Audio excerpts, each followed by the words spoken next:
Hello, welcome to easy ways of learning English. আজ একটি নতুন টপিক নিয়ে উপস্থিত হয়েছি। সেটি হলো বাক্যে অ্যাট প্রেজেন্ট এবং প্রেজেন্টলি এ দুটির ব্যবহার সম্পর্কে।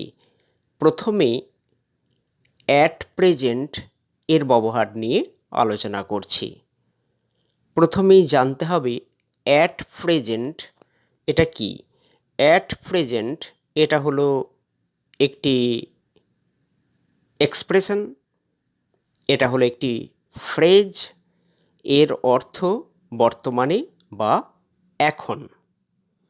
এবার এক্সাম্পল দিলে বিষয়টা আরও ক্লিয়ার হয়ে যাবে। প্রথম example, I can not help you at present. আমি এখন তোমাকে সাহায্য করতে পারবো না, বা বাংলা মানে আমি বর্তমানে তোমাকে সাহায্য করতে পারবো না। Second example, are you busy at present.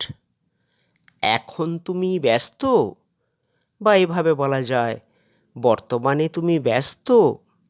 Third example, at present he is working abroad.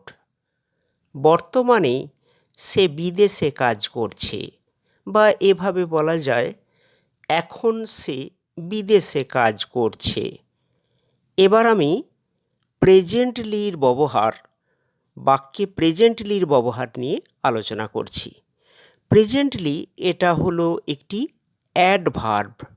এর অর্থ অল্প সময় পরে বা শীঘ্র। এবার এক্সাম্পল ফলো করলে বিষয়টা পরিষ্কার হয়ে যাবে।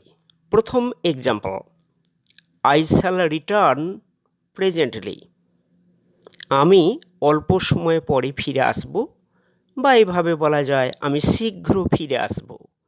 সেকেন্ড এক্সাম্পল, প্রেজেন্টলি হার আইজ গ্রিউ স্লিপি। অল্প সময় পরে তার চোখ তন্দ্রাচ্ছন্ন হয়ে এলো, বা এভাবে বলা যায় শীঘ্র তার চোখ তন্দ্রাচ্ছন্ন হয়ে এলো। Third example, presently he came in. অল্প সময় পরে সে ভিতরে এলো, বা এভাবে বলা যায় শীঘ্র সে ভিতরে এলো। আমার স্বল্প আলোচনা এখানেই শেষ হলো। আশা করি এটা সকলের ভালো লাগবে। Thank you all.